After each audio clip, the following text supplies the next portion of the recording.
would never know how I was so unlucky to end up here. My best friend and I ran across the dark night, hoping in vain not to be caught. If we were ever caught, the punishments would be unbearable. Possibly 5,000 whips, no food for a week, cooler until the war that seemed to rage on forever would end. I could only hope that they wouldn't put me in the gas chamber.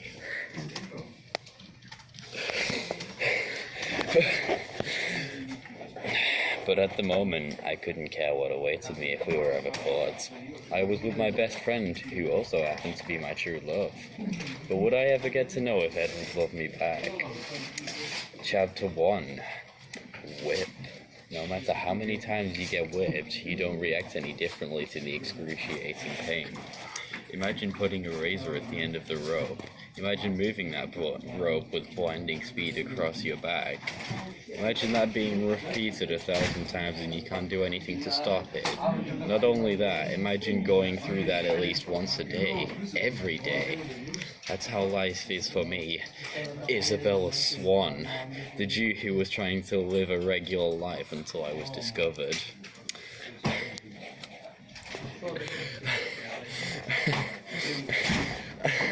I lived in Germany for practically my whole life. My grandmother and I had never dropped hints that we were Jews. I didn't even look Jewish. My dad was Jewish, and he almost looked it, but not quite. My mum wasn't Jewish though, she was German, and they met a long time ago and fell in love. My grandmother spoke German flawlessly, and taught me how to speak it. I had quite the accent of a German aristocrat, as a matter of fact. So there was no reason for anyone to assume I was Jewish. I had blonde hair, blue eyes, no long nose, but somehow I was discovered. I wasn't sure if I had made a slip at school at one point, or someone just found out I was a Jew and reported me. Either way, I was now in Auschwitz. I couldn't stand this.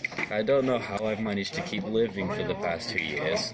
Seeing trains full of fellow Jews arrive every day, watching them get their numbers tattooed on their arms, seeing what numbers have poor meanings. My number, 13, added up to 13 ahava, meaning love, and then watching as friends I've made get taken to the gas chamber, never to be seen again. I received the last of my words and was sent away. Just then, another train full of Jews arrived in Auschwitz. I actually prefer this to Twilight, and this is about Auschwitz. Another train full of Jews arrived at Auschwitz. I watched from the corner of the camp as they filed in one by one. Then I saw him. He was the most handsome man I have ever seen. He was tall but not lanky. No, he looked very fit. He had the bronze hair that had the perfect messy look to it, along with perfectly chiseled features. And his eyes. I felt like I could stare into them forever. They were perfect green orbs that were literally the windows of his soul. I watched as he and the other Jews were lined up to get their number. So many people screamed in pain, but he did not. He merely knocked his teeth together and closed his eyes. It looked like he held his breath the whole time. The man who went after him tried to follow his example, and he failed entirely. My eyes went back to the bronze-haired young man. He walked over to where they were giving out uniforms. One of the Nazis gestured towards one of the quartering buildings. My heart nearly stopped. It appeared that he was assigned to the same building I was. I quickly walked over to our now shared building. One of the Nazis stopped me. "Where are you going?" he asked, in a thick German accent. I sighed and spoke to him in German, knowing he would be more comfortable with that. I can't pronounce that. Why? I sighed internally. I forgot to get something. Make it fast. I will, I meant to. Before entering, I peeked into the small windows of the building, making sure it was okay to go in. He already changed into his uniform. Good. I walked into the room and he turned around. "Hi," I murmured. He smiled a dazzling smile. "Hello." His voice was like velvet, soft and gentle. I walked over to my bed.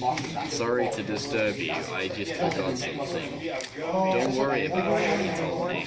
I rummaged in my bed and pretended to grab something. I put the hands in the pockets of my dress and then I turned around. He was looking at me. Then he suddenly stuck out his hand. Edward Mason, he said with a smile. I put out my hand as well. Isabella Swan, I said while I shook his hand. His touch sent an electric jolt through my arm. I ignored it and continued with what you could call me, Belle. It's a pleasure to meet you, Belle, he said. He sounded like he really meant it. It's a pleasure to meet you too, Edward. And it most definitely was. We walked out to the building into the blazing heat. Most of the other newcomers were out here as well. My heart sank as I saw a group being... As I saw a group being led to the chamber room. Edward noticed my expression. What's wrong? He asked, with concern in his voice. Those poor people, I nodded, with my head to the group that was about to be slaughtered in an awful way. Where are they going? He wondered, looking at the unfortunate souls. You've never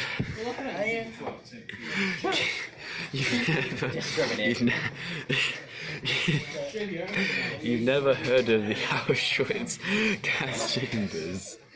I demanded in disbelief. His eyes widened. Gas chambers, he said. Yes, I murmured. The Nazis take some of the people here to the chambers that get filled with gas. They die very quickly, and the poor children. I lumped filled my throat and I couldn't finish. Edward stroked my cheek. What is it? I looked. They get thrown into the burning pits, I whispered. It saves the filthy Nazis money on the gas they use to kill the others. I said, even more quietly than a whisper. He looked disgusted. How can they do that? I don't know. I don't think any of them have any hearts. He nodded in agreement. Oh, hey, what's your number? I asked. He looked puzzled. Why? I want to see what it means. I showed him my number. It adds up to 13. It means ahava. Oh. He quickly added up the numbers tattooed on his arm. Well, look at that. Mine adds up to 13 too. Hey, I heard someone yell behind me. We turned to see one of the officers coming towards us. What are you doing? You could barely tell what he was saying. His accent was so thick. I sighed. We were just getting back to work. Hurry up then. We started walking to where the other Jews were working. You just said all that perfectly, Edward said, looking amazed. I blushed. My grandmother was German, I explained. She taught me how to speak it, and I was a natural. I shrugged. Do you speak German? I asked. He shook his head. Not like that. I have the accents of a Berlin butcher. I laughed. Throughout the rest of the day, I explained to Edward the rules of... The rules of Auschwitz. And if you were ever unfortunate enough to meet Joseph Mengele, don't get on his bad side, I warned him. He chuckled. Actually, I wasn't planning to getting on anyone's bad side. Well, you especially don't want to get on his bad side, I told him. And that bad side is his left. If he wants you to die, he puts you on his left side. Then you either go to the gas chambers or get killed in some other way. If he thinks you could be useful, he puts you on his right and you end up doing some form of work. That's disgusting, he said.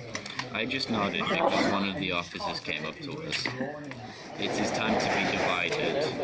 Edward and I both nodded. I went to stand in line with the other Jews. There stood Joseph Mengele himself. I watched as one by one, people were waved casually to his left-hand side with the flick of the cane grasped in a gloved hand. I stepped up in front of the devil himself, praying I wouldn't be forced to go left. He flicked his cane to the right, and I breathed a sigh of relief. Edwards was right up after me. I held my breath as he waited for his fate. Surely Mengele could see potential in him. He was a strong teenager. Mengele hesitated for a moment. This was natural, but it still drove me insane. Edward was new. He didn't know what to make of him yet. Mengele flicked his cane to the right. Edward came over and stood next to me. I see what you mean about his bite side, he muttered. I smiled. Over the next few months, Edward and I became very close friends. We would know everything about each other, even our horrible pasts. My parents were both Jewish, he began one night while we were sitting in our room.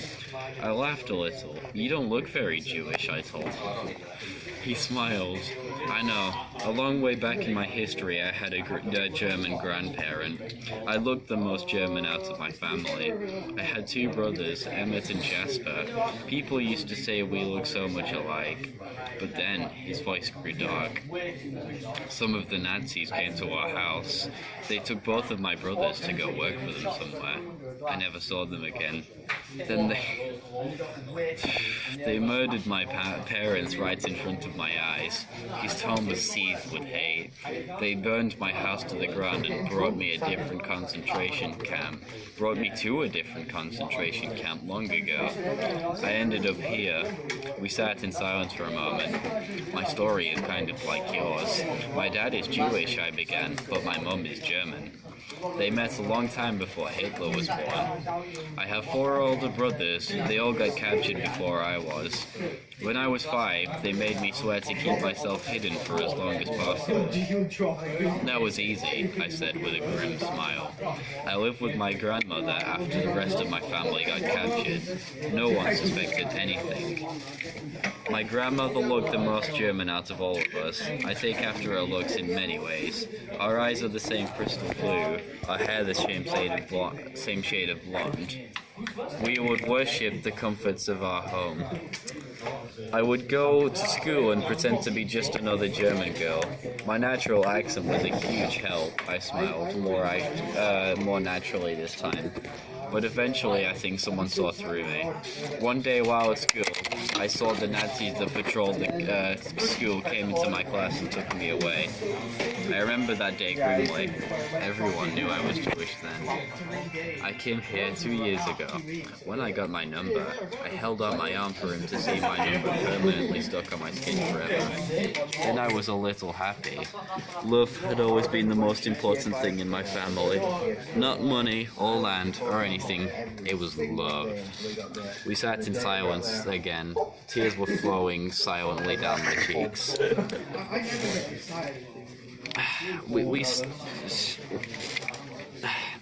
He stood up and came to sit on my bed, cradling me in his arms. I cried all night long, but he didn't complain at all. He held me like that until we had to get up the next morning. I was slowly falling in love with him, but I didn't know if he felt at all the same way. I like both. I got about 60 pounds.